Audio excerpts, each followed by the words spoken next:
अस्सलाम वालेकुम जी। अभी मैं जकार्ता इंडोनेशिया में हूँ। तकरीबन सुबह 11 बजे का टाइम है और आज मेरा आखिरी दिन है यहाँ पे। तो मैंने सोचा है कि आपको एक कंप्लीट रिव्यू दूँ, जो कुछ मैंने यहाँ पे सीखा समझा इस कंट्री के बारे में वो मैं आपको बता देता हूँ। तो सबसे पहले हम यहाँ पाकिस्तानी के लिए एज अ पाकिस्तानी हम प्रोस्पेक्टिव से इस कंट्री को देखते हैं कि रहने के लिए, बिजनेस के लिए, लैंग्वेज यहाँ की, बाकी खाना पीना हर चीज़ किस तरह की है। तो सबसे पहले जो है ना, मैं रहने की अगर बात करूँ तो जगार्ता एक अच्छी जगह है रहने के लिए। अगर आप फैमिली के साथ यहाँ पे रहते हैं तो ये एक बड़ी अच्छी ऑप्शन होने वाली है आप लोगों के लिए। उसकी वजह ये है कि यहाँ पे घूमने फिरने के लिए बहुत सारी जगह हैं, मॉल्स बहुत बहुत बड़े हैं। हर किस्म का आपको यहाँ पे ब्रांड मिल जाएगा, हर किस्म की आपको चीज़ यहाँ से मिल जाएगी।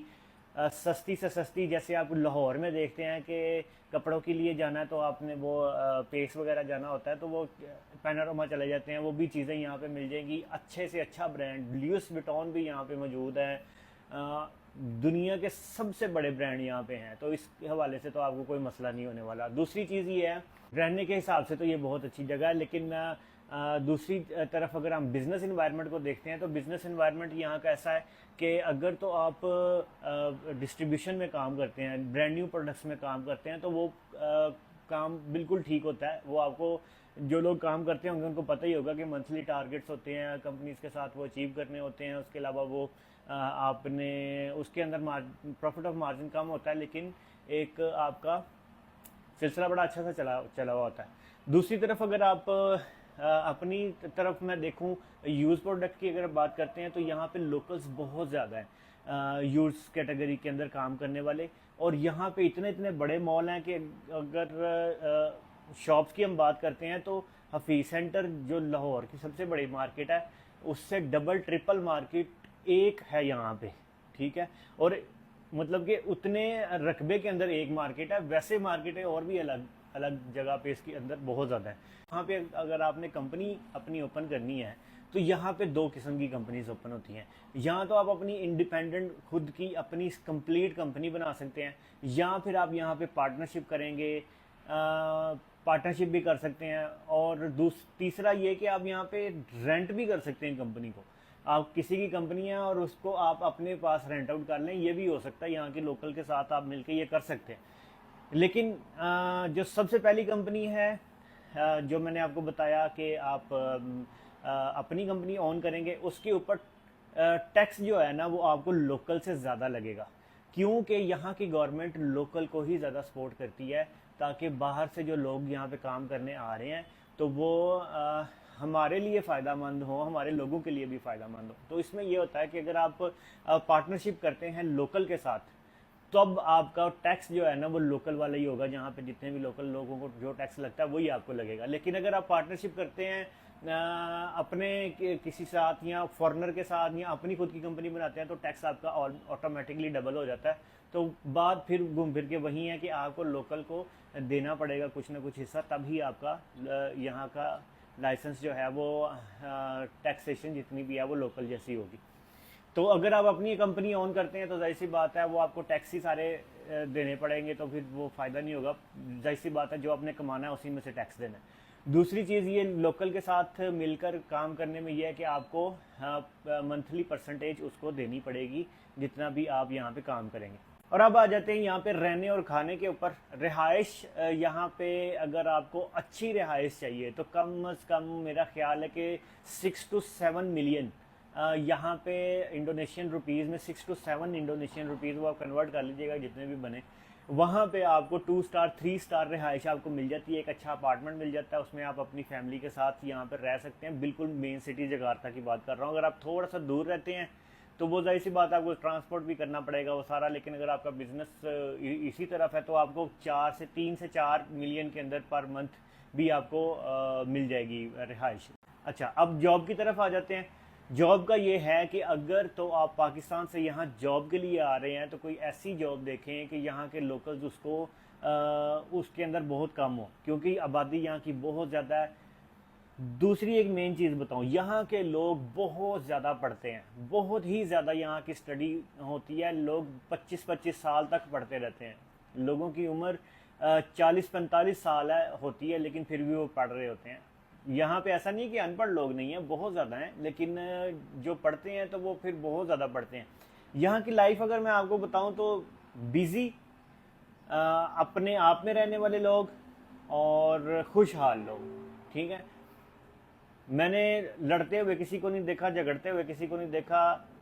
और यहाँ पे मेट्रो के अंदर ना इतना ज़्यादा रश होता है कि मैं आपको बता नहीं सकता। पाकिस्तान की मेट्रो क्या है इसके आगे, उससे डबल से ट्रिपल रश होता है। लेकिन इतनी तहजीब है कि अगले बंदे ने निकलना, फिर आपने दाखिल होना है। उसके अलावा एलिवेटर के ऊपर अगर आप ऊपर जा रहे हैं तो सब लोग एक साइड पे खड़े होंगे और जिन्होंने जल्दी जाना है उनके लिए रास्ता छोड़ा हुआ होगा।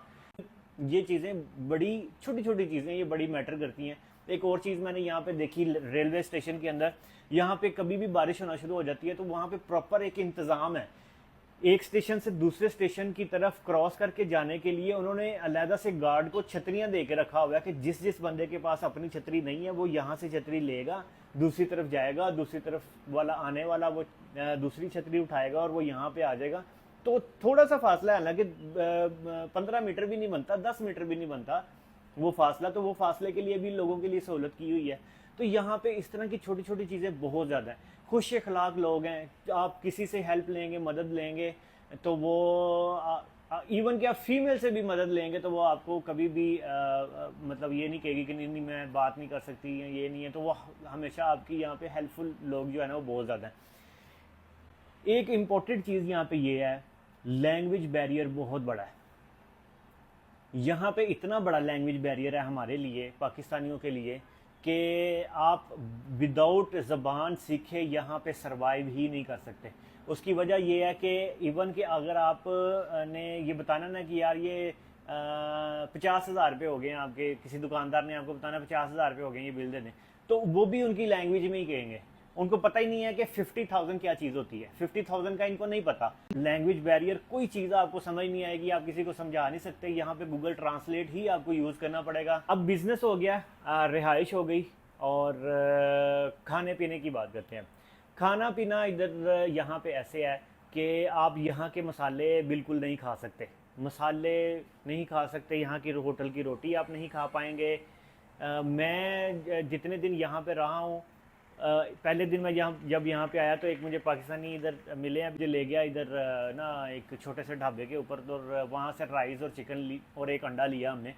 और जब मैं वो यहाँ पे लाया, मुझे बहुत ज़्यादा भूख लगी हुई थी, वो मैंने थोड़ा सा खाया और बाकी मैं खा नहीं सका, क्योंकि यहाँ के मसाले का टेस्ट हर चीज़ का बहुत ही ज़्यादा डिफरेंट है, वो कम नहीं है। इवन के जूसेस, यहाँ की चॉकलेट्स, हर चीज़ का टेस्ट डिफरेंट है, वो पाकिस्तानी को कभी भी पसंद नहीं आएगा। यहाँ पे मैं जितनी देर रहा हूँ ना, मैंने KFC मंगवाया था। यहाँ पे राइस मिलते हैं, KFC के साथ चिकन होता है, उसके साथ थोड़े से राइस होते हैं, आप उसके साथ एक सॉस मिलती है वो ऊपर डालते हैं और वो खा सकते हैं। दिन में 24 घंटे में एक दफ़ा मैंने वो राइस खाए हैं। और खाने पीने की अगर बात करते हैं ना, तो मसाले वगैरह इनके बिल्कुल डिफरेंट है। अच्छा, अब खाना पीना हो गया, बिज़नेस या जॉब हो गई, रिहाइश हो गई, शादी की यहाँ पे बात कर लेते हैं, और उसके बाद स्कूलिंग और बच्चों वगैरह की बात कर लेते हैं। शादी आप यहाँ पे आके आराम से कर सकते हैं। पाकिस्तानियों को यहाँ की लड़कियाँ बहुत ज़्यादा पसंद करती हैं। यहाँ पे तकरीबन 3 किस्म के कॉस्ट हैं लड़कियों की। एक, जहाँ तक मुझे पता लगा, आपके साथ अगर शादी करेगी तो वो ज़िंदगी भर आपके साथ रहेगी। ये यहाँ के लोकल ने ही मुझे ये चीज़ें बताई हैं, वो मेरी अपनी गढ़ी हुई नहीं है, या ना ही मुझे 5 दिन में ये सारी चीज़ें पता लग सकती थी।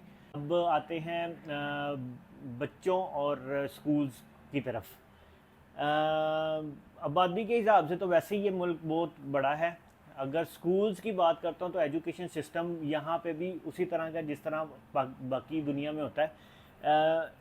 एजुकेशन सिस्टम की बात करते हैं ना, तो यहाँ पे सस्ते स्कूल भी हैं, फ्री भी हैं, और महंगे स्कूल भी हैं। जिस तरह से हमारे पाकिस्तान में भी है, वहाँ पे भी आपको एक standard of living, standard of education देखने को मिल जाता है, यहाँ पे भी ऐसा ही है। तो यहाँ पे बहुत महंगे महंगे स्कूल भी हैं, सस्ते भी हैं। एजुकेशन सिस्टम यहाँ का ठीक है, अच्छी तरह से आप अपने बच्चों को पढ़ा भी सकते हैं। लैंग्वेज बैरियर मैंने आपको बताया, यहाँ का सीखेंगे तो पाकिस्तान का नहीं सीखेंगे, पाकिस्तान का सीखेंगे तो यहाँ का नहीं सीखेंगे। अगर आप आते जाते रहते हैं तो जाहिर सी बात है वो कर लेंगे। तो ये एक छोटा सा यार रिव्यू था जो कि मैंने 4-5 दिन के अंदर यहाँ पे आके सीखा है। बहुत शुक्रिया आपका वीडियो देखने का। अभी मेरी फ़्लाइट है कुछ 1-2 घंटे बाद, अभी बिलाल साहब आएंगे, उनसे भी इंटरव्यू करेंगे। तो पैकिंग शैकिंग मैंने कर ली है, तो अभी वेट करते हैं थोड़ा और फिर निकलते हैं इंशाल्लाह। बहुत शुक्रिया आपका वीडियो देखने का, थैंक यू जी। वीडियो अच्छी लगी है तो लाइक लाजमी कर लीजिएगा। अल्लाह हाफिज़।